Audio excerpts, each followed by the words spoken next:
وفقها خصوصا مولانا الشيخ عبد القادر الجيلاني الشيخ عود النقشبندي الشيخ القاسم السدلي وسيد علي بن ابي بكر السقاف وجميع مشايخنا خصوصا مؤلفة الكتاب الشيخ بن عطية الاسكندري سيد محمد النبي المالكي الشيخ من لهم الفاتحة.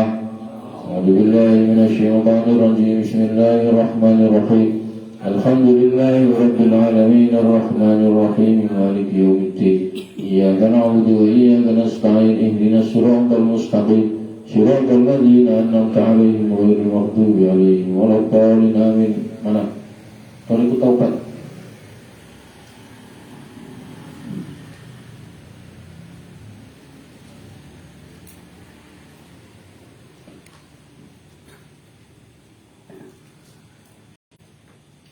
Bismillahirrahmanirrahim. Tarekat taubat, jalan taubat. Sampean itu sering mendengar kata taubat, tapi tidak tahu jalannya bagaimana. Cara bertobat itu bagaimana jalannya, bagaimana caranya. Kita sering mendengar tobat, kamu sudah ini tobat sudah ini. Tapi kita nggak tahu jalan. Maka saya sudah ijazahkan yang kemarin. Pokoknya setiap hari baca istighfar 100 kali, sholawat 100 kali. Itu jalan pertama tobat. Nah orang itu pasti, saya ulangi, pasti dia mau siapapun kecuali yang sudah tingkatan wali ya. Kalau kita seperti kita ini mau kiai, mau ustaz, kecuali yang wali ya, itu tiap hari pasti dosa. Percaya sama saya. Entah itu dosanya disengaja atau tidak disengaja. Contoh yang disengaja ya sengaja Anda, ya menyengaja itu. Contoh yang tidak sengaja, contoh di Muhyiddin berangkat kerja kok di tengah jalan dengar melihat yang bening, ya itu tidak disengaja, tapi tetap dosa. Paham? Itu. Maka kita itu nggak bisa lepas, mau lepas bagaimana? Sampean Gus mulai besok saya nggak mau keluar rumah biar nggak berdosa. Iya, fisiknya tidak berdosa, tapi hati dan pikirannya berdosa. Apa boleh itu tadi mikir yang macam-macam. Nggak keluar rumah tapi mikir, saya kalau melihat dia itu ini apa namanya, bayangin, terus bayangin. Sebenarnya gitu ya. Maka tobat itu ada caranya. Maka yang tak ijazahkan kemarin sehari 100 istighfar, sholawat 41 hari. Ada yang sudah 41 hari? Oh belum ada. Ada yang lewat? Kalau sudah ada ngomong sama saya. Gus, saya sudah 41 lebih. 41 hari ini nggak boleh ada yang bolong, ya, saya ulangi lagi. Nggak boleh ada yang bolong. Kok bolong ya diulangi lagi. Kok bolong diulangi lagi. Kalau ada yang sudah 41 hari ngomong doang aja. Gus, saya sudah selesai 41 hari. Terus bagaimana? Lanjutkan. Nunggu petunjuk perintah selanjutnya. Pokoknya lanjut. Kalau yang sudah 41 hari ngomong. Saya ingatkan lagi. Yang sudah 41 hari tanpa bolong ngomong. Kalau yang bolong ya sampai tidak bolong pokoknya. Ya. Pokoknya yang sudah sampai 41 hari tanpa bolong lapor saya. Itu ya. Jangan diem-diem, lapor saya. Thariqut taubat, jalan taubat. I'lam ya hada, i'lam ketahuilah ya hada iyyaka. Takutlah kamu wal maksiata kepada maksiat. Ketahuilah hai orang baik, takutlah kamu pada maksiat. Fakot takunu terkadang aono sababan itu menjadi sebab litawakkufi rizki karena berhentinya rizki. Saya ulangi lagi. Ketahuilah hai orang baik, takutlah kamu kepada maksiat. Terkadang maksiat itu bisa menghentikan rizki. Saya ulangi lagi, bisa memberhentikan rizki, bukan memberhentikan kerja. Saya ulangi lagi, kerja sampai tetap. Maka maksiat itu terkadang bisa menghentikan rezeki. Maka sampeyan ketika duitnya seret, jangan salahkan sampai sini. Jangan itu bekas. Kenapa kok seret? Karena ya maksiat sampeyan yang dulu. Karena berani sama orang tua, karena pernah nempeleng orang, karena pernah macam-macam itu. Nah, ini yang diomongkan bisa menghentikan rizki. Rizki itu tidak hanya materi. Bisa jadi sampai sakit itu sebab pernah nempeleng orang, sebab pernah berani sama orang tua, sebab pernah zalim sama istri, sebab pernah menyakiti anak, sebab pernah menyakiti. Anda sakit itu jangan-jangan sebab itu, bukan sebab masuk angin. Nah, maka ketahuilah hai orang baik, takutlah Anda kepada maksiat. Terkadang maksiat itu bisa menghentikan rezeki. Nah, bisa menghentikan rezeki. Rezeki itu bisa duit, bisa sehat, anak soleh, istri solehah, itu rezeki. Rezeki itu bukan duit. Nah, bukan hanya duit maksudnya. Jadi sampean jangan-jangan, kenapa kok istri saya ini tidak solehah? Jangan-jangan itu sebab kita pernah maksiat yang belum ditobati. Kenapa anak kita itu dedel kok, gebel, bukan bodoh. Kalau belajar masuknya susah. Kalau belajar masuknya susah. Jangan-jangan ini dulu sampai pernah melakukan dosa tapi belum Anda tobati. Kenapa orang tua hubungannya sama maksiat kita? Oh, kalau sampai mau merenung, kenapa kok ini rezekinya seret, anak sakit, istri sakit, ini macam-macam. Itu jangan-jangan penyebabnya bukan orang lain tapi diri kita sendiri. Fatruk, maka carilah minallahi taubata. Maka harus sampean kita semua ini harus mencari taubat kepada Allah. Caranya Gus taubatnya, pokoknya sampean setiap hari baca istighfar 100 kali, baca sholawat 100 kali selama 41 hari. Tidak boleh bolong. Kalau bolong ulangilah lagi. Tetap sholatnya tetap jalan. Nah, kadang ada yang paham ini, Pak. Wah, saya kata Gus Wakid suruh baca istighfar 100 kali, sholatnya 100. Apalagi tidak bisa sholat. Aneh.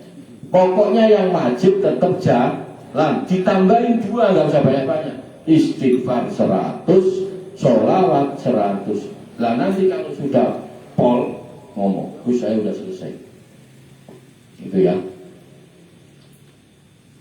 Ini sebentar lagi mau alhamdulillah seperti kita ini mau menyambut bulan Ramadan. Saya sedikit pesan saya, bulan Ramadan itu celakalah orang yang bulan Ramadan itu masuk tetapi dosa-dosanya belum diampuni. Ini sebentar lagi Rabu, lalu Kamis sudah puasa, tapi ternyata kita masih punya dosa sekarang.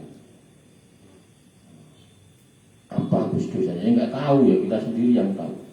Maka mulai sekarang sampai nanti Ramadan, yang sampean kenal semua minta maaf.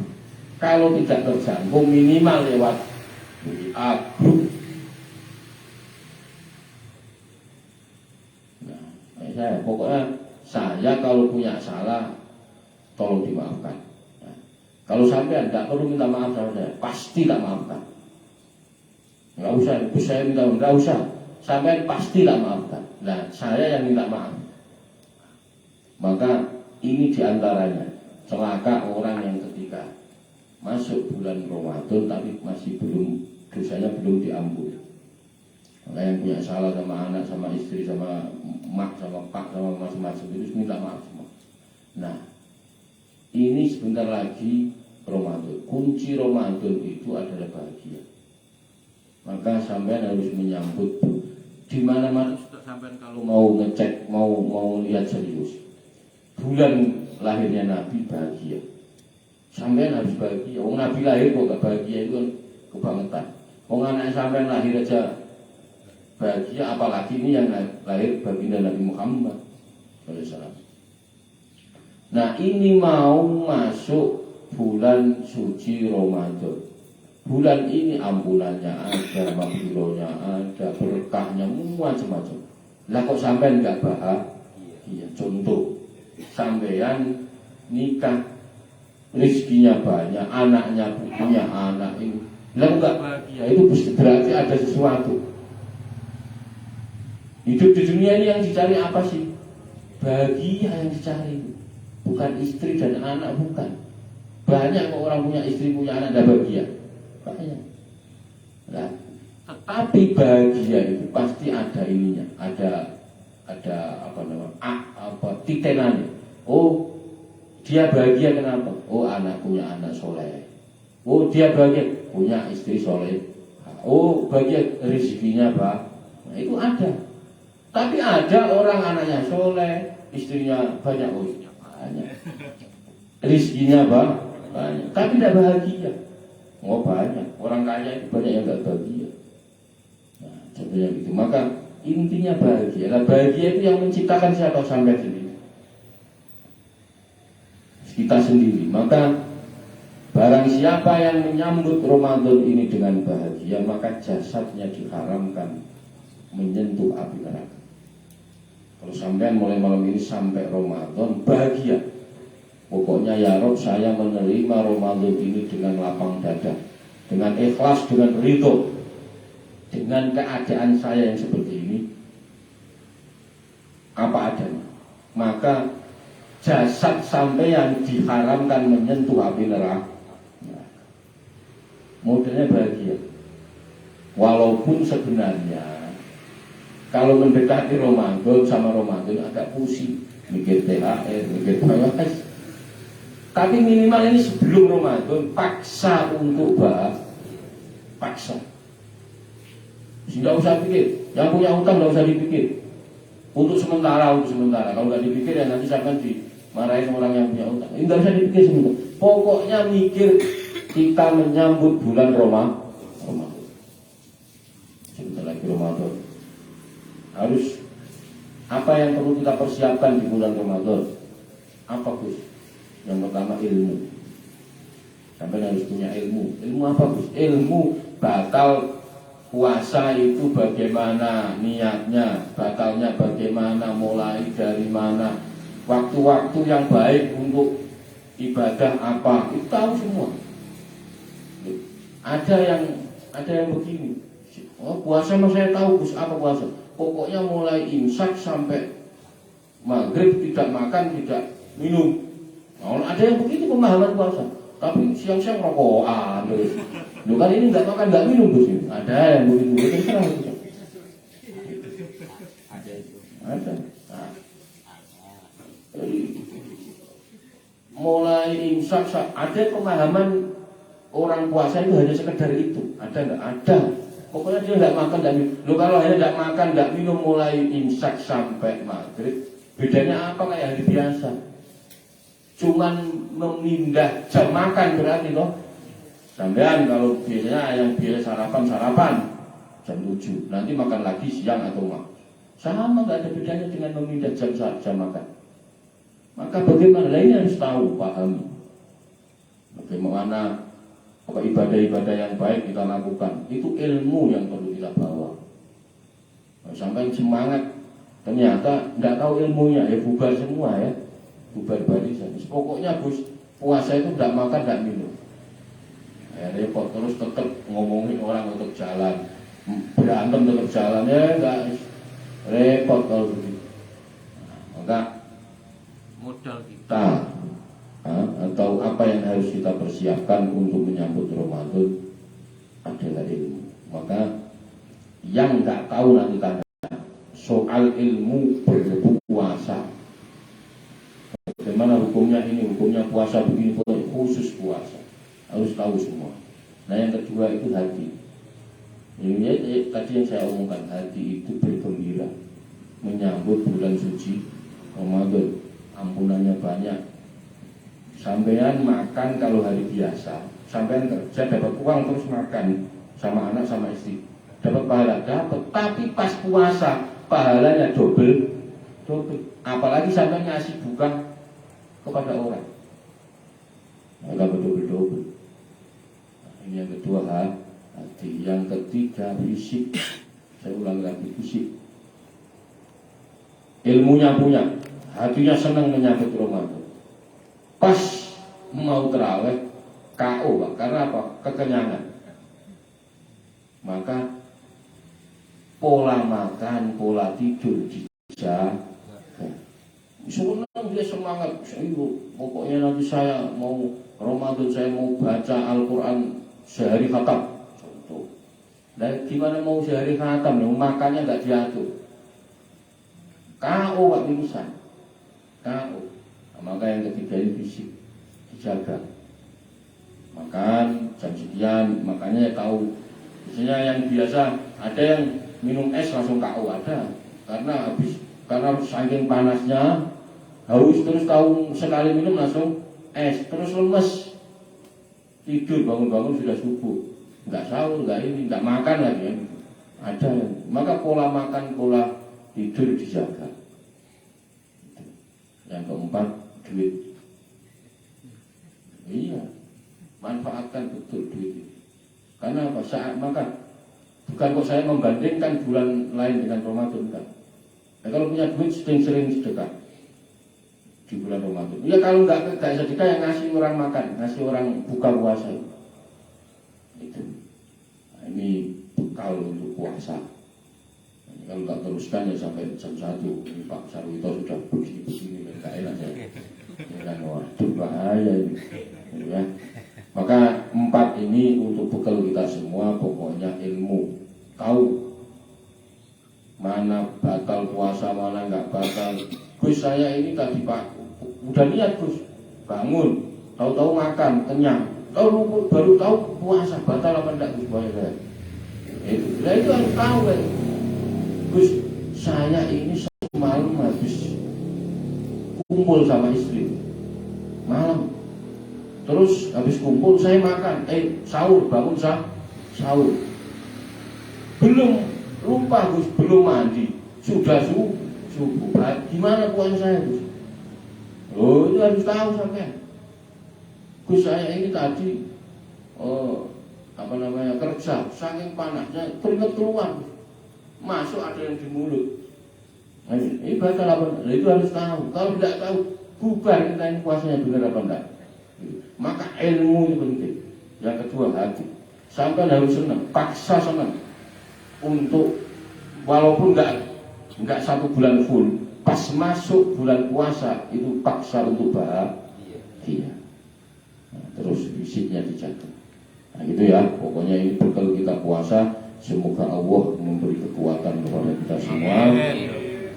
Kekuatan lahir dan batin kita, ilmu kita ditambah oleh Allah, hati kita disenangkan, dibahagiakan oleh Allah, fisik kita dikuatkan, dan harta kita ditambah dan diberkahkan. Ya. Pokoknya saya tadi ngomong, kalau saya punya salah mohon dimaafkan. Kalau sampean tidak perlu minta maaf, saya sudah maafkan. Karena Pak Sarwito sudah cekluk-cekluk, maka saya akhiri. Wallahul muwaffiq ila aqwamit thoriq. Wassalamualaikum warahmatullahi wabarakatuh.